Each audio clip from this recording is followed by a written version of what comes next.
Welcome to S-Class Institute of English in collaboration with Pragyansh classes. जैसा कि आप जानते हैं कि हम लोग इसके पिछले वीडियो में भी लॉजीज पढ़ रहे थे, जिसमें हम लोगों ने बताया था कि कैसे उपसर्ग और प्रत्यय, तो यहाँ पर ये क्या हो जाता है, प्रत्यय हो जाता है। जो हम लोग किसी भी रूट वर्ड्स के साथ OLOGY या LOGY, जो कि मैं बताया था कि इसमें कंफ्यूजन नहीं होना चाहिए, सिर्फ एक्स्ट्रा वर्ड ओ से, उसको लगाने से एक नया वर्ड बन जाता है और वो वर्ड जो है उस विज्ञान या शास्त्र का, उस रूट वर्ड से उसका जो मीनिंग निकलता है उसके विज्ञान या शास्त्र का अर्थ दे देता है। मैंने अल्फाबेट ए से लेके सी तक के बहुत इंपॉर्टेंट जो परीक्षा में जो आने लायक है, कॉम्पिटिटिव एग्जामिनेशन में जो आते हैं वर्ड्स, उनको सिलेक्ट करके आपको बताया था। Now I am going to continue with the alphabet D and the first word is demonology. So आप देख रहे हैं कि यहाँ पर डेमन वर्ड आ गया। डेमन का मतलब होता है राक्षस, असुर, प्रेत।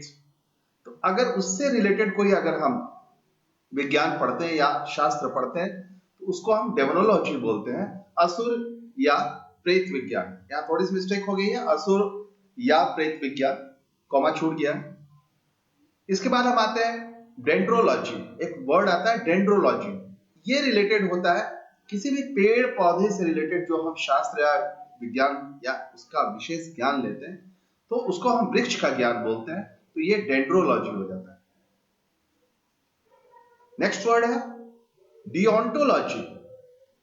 डिओन्टोलॉजी का मतलब होता है जिसमें हम नैतिक जो हमारे ऑब्लिगेशंस होते हैं, जो नैतिक जो हमारे मॉरल जो ऑब्लिगेशंस होते हैं, जिसमें हमारा चरित्र होता है, आचरण होता है, धर्म होता है, ये सारी चीजों को जिसमें हम पढ़ते हैं, और वो ह्यूमन बीइंग्स के लिए, तो इसको हम धर्म विज्ञान या चरित्र विज्ञान या आचरण विज्ञान या शास्त्र के नाम से जानते हैं। तो the word is deontology. Next word is dermatology. Dermatology means, आप देखे होंगे डर्मी वर्ड आपने कभी सुना होगा, गर्मी के दिनों में जो त्वचा पर लगाने के लिए, पसीने को सुखाने के लिए जो पाउडर्स होते हैं, डर्मिकुल, ऐसा सुना होगा। तो डर्मी वर्ड का मतलब ही होता है रिलेटेड टू स्किन। तो एक ऐसा ब्रांच साइंस का जो स्किन को डील करता है, जो त्वचा से रिलेटेड है, इसलिए इसका नाम हो जाता है त्वचा विज्ञान। तो ये हो जाता है dermatology. Next word is doxology. Doxology में क्या होता है कि जो ईसाई धर्मशास्त्र है, तो ईसाई जब अपनी जो मेन प्रार्थना या पूजा है, जब उसको एंड करने लगते हैं, तो वहां पे एक प्रकार का छोटा, जो हम लोग हिंदू शास्त्र में उसको मंत्र बोलते हैं, वो जो पढ़ते हैं वैसा ही कुछ वो भी पढ़ते हैं, और वो स्पोकन या संग भी किया जाता है, या तो बोल के पढ़ सकते हैं या गा के पढ़ सकते हैं एंड ऑफ द प्रेयर में। इसलिए इसको, ये मंत्र विज्ञान हुआ, लेकिन ये ईसाई मंत्र विज्ञान हुआ, इसलिए इसको डॉक्सोलॉजी के नाम से जानते हैं। इकोलॉजी बहुत ही पॉपुलर वर्ड है, रिलेटेड टू इन्वायरमेंट है, और वो उसमें हम लोग ये पढ़ते हैं कि जो लिविंग थिंग्स है, चाहे वो कोई भी लिविंग थिंग्स हो, उसमें जो हम लोग का जो इंटर रिलेशनशिप्स होता है, संबंध होता है, पेड़ पौधे, जीव जंतु, मानव, इनके बीच में जो संबंध हमारा होता है, वही पर्यावरण कहा जाता है, और उसी को हम परिस्थिति विज्ञान या पर्यावरण विज्ञान या इकोलॉजी के नाम से जानते हैं। अब आ जाता है फिर नेक्स्ट एम्ब्रायोलॉजी।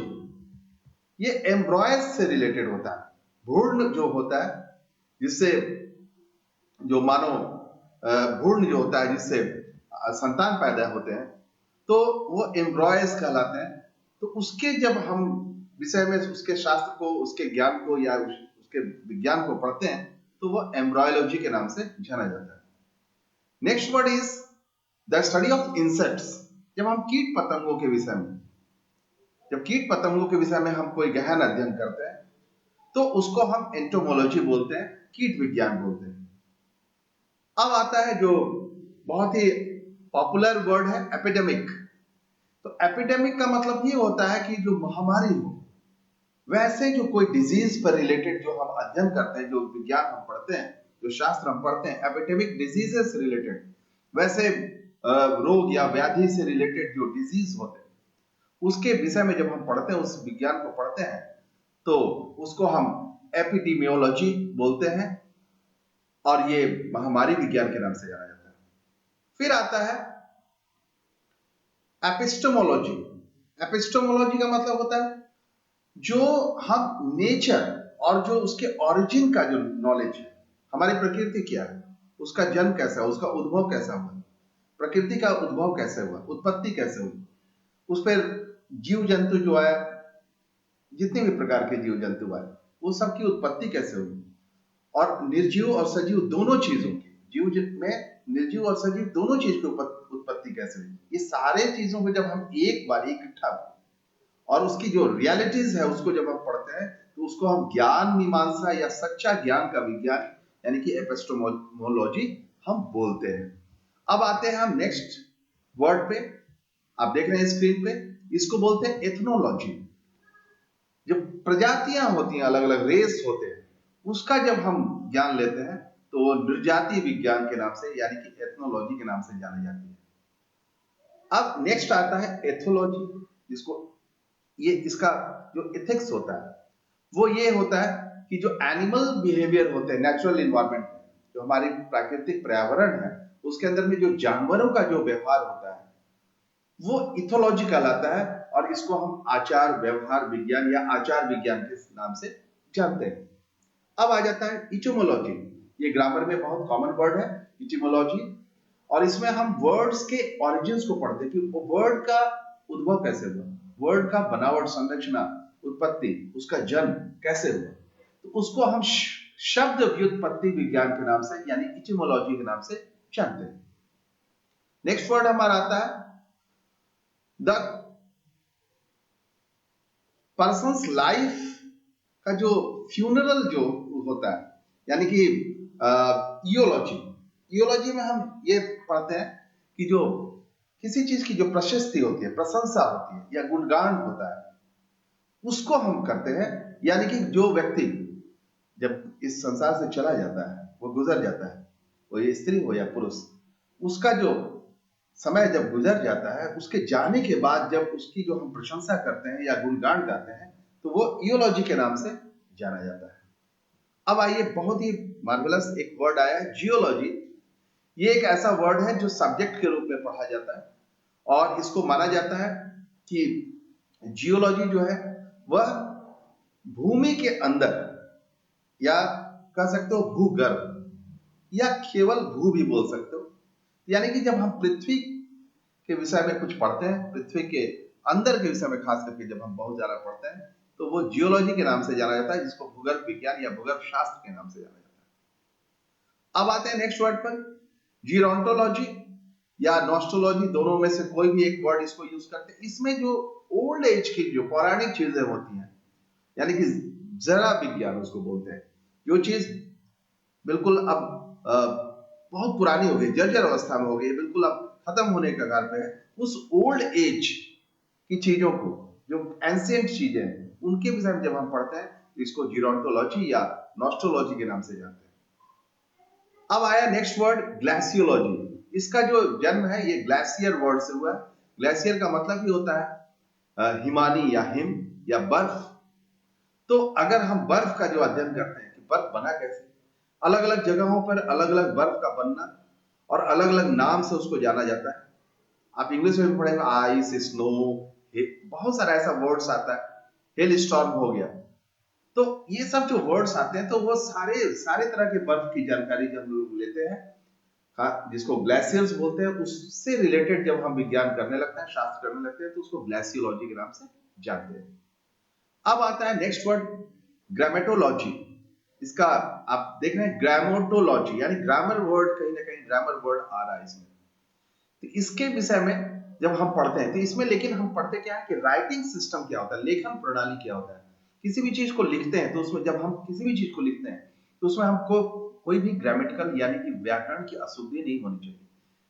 और लेखन प्रणाली का मतलब वहां हैंड राइटिंग से नहीं है, आपकी लेखनी से नहीं है कि आप पेंसिल या पेन से कितना सुंदर लिखावट में लिखते हैं, इससे मतलब नहीं होता है। आप जो भाषा लिखते हैं उसमें क्या व्याकरण की अशुद्धियां हैं, तो अशुद्धियां नहीं हो तो उसमें ग्रामर का इनपुट होता है, ग्रामर हम उसमें इनपुट डालते हैं, यानी कि ग्रामर को का समावेश होता है, ग्रामर को मिला के जब हम सेंटेंस बनाते हैं तभी वो शुद्ध सेंटेंस माना जाता है। उसमें एक तारतम्य होता है, उसमें एक फ्लो होता है। तो उस जो राइटिंग जो सिस्टम है उसकी जब स्टडी करते हैं तो वो ग्रामेटोलॉजी के नाम से जाना जाता है। अब आ जाता है ग्राफोलॉजी। अब देखिए यहां पर अभी जस्ट मैंने आपको बताया कि जब हमारी लेखनी का जो तरीका है क्या है, जिसको हम हैंड राइटिंग बोलते हैं, हस्तलेखन बोलते हैं, और उसमें लिखा है for the purpose of analysing the character of a writer. जो राइटर है उसके कैरेक्टर को हम एनालाइज करते हैं कि इसका अध्ययन जो है थोड़ा ज्योतिष शास्त्र में भी किया जाता है। कभी कभी आपने ऐसा सुना होगा कि किसी के सिग्नेचर से उसके उसकी भविष्यवाणियां की जाती हैं या उसका कैरेक्टर का व्याख्यान किया जाता है कि अगर उलझा हुआ सिग्नेचर बहुत ज्यादा है तो वो व्यक्ति का व्यक्तित्व कैसा, उसकी पर्सनालिटी कैसी होगी। तो सिग्नेचर से पर्सनालिटी का डिस्क्रिप्शन, तो ये ग्राफोलॉजी के अंदर ही इसकी पढ़ाई होती है। यानी कि कोई व्यक्ति लिखता कैसा, उसकी हैंडराइटिंग क्या है, उससे उस राइटर का, लिखने वाले का कैरेक्टर पता चलता है, उसकी पर्सनालिटी पता चलती है। और ये जो शास्त्र है, इसी शास्त्र को हम ग्राफोलॉजी के नाम से जानते हैं। अब आ जाता है गायनोकोलॉजी। अब ये वर्ड सुने होंगे क्योंकि ये बहुत कॉमन वर्ड है। हम लोग इसको जानते हैं जब स्त्री रोग होता है तो स्त्री रोग से रिलेटेड जो भी विज्ञान होता है वो विज्ञान, उसको हम लोग बोलते हैं गायनकोलॉजी या गायनकोलॉजी। इसके नाम से हम इसको जानते हैं। थोड़ी सी स्पेलिंग में चेंज है, एक ए होता है, एक ए ई होता है, दोनों में प्रोनाउंसिएशन दोनों का एक ही है। और वह रिप्रोडक्टिव सिस्टम जो होता है वुमेन का, उससे रिलेटेड जो भी रोग बनते हैं तो वो गायनों के, जो हम लोग शॉर्ट में बोलते हैं गायनों के जो डॉक्टर होते हैं, यानी कि जो लेडीज डॉक्टर होती है, वो गायनोकोलॉजी का विज्ञान जो है उसको पढ़ करके वो डॉक्टर बनते हैं। इसलिए इसका नाम जो है गायनोकोलॉजी के नाम से हम लोग जानते हैं। अब आते हैं हम लोग अगले वर्ड्स पे जो एच से शुरू होता है और उसको बोलते हैं हैजियोलॉजी। यानी कि एक ऐसा लिटरेचर, एक ऐसा साहित्य जो डील करता है किसी संत महात्मा के जीवन पे, कि वो कितना ज्यादा रिवर्ड पर्सन है, वो कितना ज्यादा सम्मानित व्यक्ति है, उसकी बायोग्राफी, इंडिविजुअल, व्यक्तिगत जो उसकी जो आत्मकथा है, कह सकते हैं कि जो उनके अंदर में जो साधुत्व है, जो साधु रूपी जो कैरेक्टर है, इन सारी चीजों का जब हम अध्ययन करते हैं तो वो संत जीवन साहित्य का विज्ञान कहा जाता है। यानी कि संत के जीवन का विज्ञान, जैसे स्वामी विवेकानंद का नाम सुना होगा आपने, ये बहुत कॉमन नेम। तो उनके ऊपर रिसर्च होता है, उनके एक एक वर्ड्स जो भी उन्होंने अपनी बातें लिखी हैं उस पर शोध होता है, और शोध से आदमी के जीवन के चरित्र का पता चलता है, उस व्यक्ति के चरित्र का पता चलता है। फिर साथ साथ दूसरे के जीवन शैली में एक सन्मार्ग लाने के लिए, एक बदलाव लाने के लिए, एक अच्छे रास्ता बनाने के लिए उसमें से ज्ञान मिलता है। तो इसको हम हाइड्रोलॉजी के नाम से जानते हैं। अब आता है हीलियोलॉजी। हीलियम वर्ड सुना होगा आपने, वो रिलेटेड टू सन होता है। तो जब हम स्टडी करते हैं सन का, जब स्टडी करते हैं, सूर्य का जब अध्ययन करते हैं, तो सूर्य सहस्त्रा है। सूर्य सहस्त्रा इसलिए कि सूर्य के अनेक नाम है, सहस्त्र नाम है। ये इतना बड़ा ज्ञान है कि इसमें सूर्य के अनेकों पर्यायवाची है, और उसको जब सूर्य सहस्त्रा हम कह सकते हैं या सूर्य विज्ञान कह सकते हैं, हीलियोलॉजी को। इसके बाद आता है हेमाटोलॉजी। हेमा वर्ड जैसे ही आता है हमको पता चल जाता है कि ये रक्त से संबंधित है, खून से संबंधित है। तो जब हम खून या रक्त से संबंधित कोई अध्ययन करते हैं तो उस विज्ञान का नाम, उस शास्त्र का नाम हेमाटोलॉजी होता है। इसके बाद नेक्स्ट वर्ड आता है my dear students, heptology. Heptology में हम क्या करते हैं, जो हमारी यकृत होती है, लीवर होती है, और उससे रिलेटेड जो हम मेडिसिन का जो ब्रांच होता है उसका जब अध्ययन करते हैं तो हेपाटोलॉजी के नाम से हम उसको जानते हैं, यानी कि यकृत विज्ञान के नाम से जानते हैं। अब आ जाता है हर्पेटोलॉजी। हर्पेटोलॉजी का मतलब होता है जो रेप्टाइल्स होते हैं, सरीसृप वर्ग के जो जीव जंतु होते हैं, जो सड़क के चलते हैं, फिसल के चलते हैं, रेंग के चलने वाले जो जीव जंतु होते हैं, या उभयचर जो होते हैं, एम्फीबियंस जो होते हैं, जो जल में भी रहते हैं और थल में भी रहते हैं, जो जमीन पर भी रहते हैं और पानी में भी रहते हैं, ऐसे जीव जंतु या सरीसृप वर्ग या उभयचर वर्ग के जो जीव जंतु होते हैं, उनका जब हम अध्ययन करते हैं तो उनको हर्पेटोलॉजी के नाम से जानते हैं। अब आता है हिस्टोलॉजी, आप कहीं देख रहे हैं हिस्ट वर्ड से रिलेटेड, कहीं पर ऐसा पता चलता है इतिहास से संबंधित कुछ जानकारी, यानी कि जो लिविंग टिश्यूज होते हैं, जो जीवित कोशिकाएं होती हैं, उत्तक होते हैं, शरीर में जो कोशिकाएं होती हैं, जो जीवित कोशिकाएं होती हैं, उस उत्तक या शरीर के कोश का जब हम विज्ञान पढ़ते हैं तो वो हिस्टोलॉजी के नाम से जानते हैं। इसके बाद आता है नेक्स्ट वर्ड हमारा है हाइड्रोलॉजी। हाइड्रो वर्ड से ही पता चलता है कि वो जल संबंधित है, यानी कि जब हम किसी जल यानी कि पानी से रिलेटेड जब ज्ञान लेते हैं, यानी कि उसका अध्ययन करते हैं, उसके शास्त्र को पढ़ते हैं, तो ये हाइड्रोलॉजी के नाम से जाना जाता है।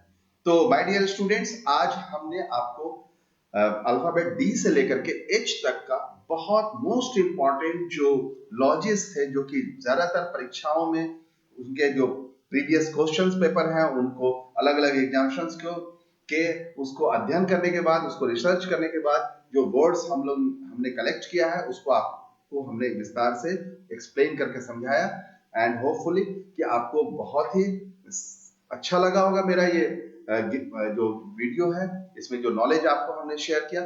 Thank you. I will come with the next alphabet. Thank you.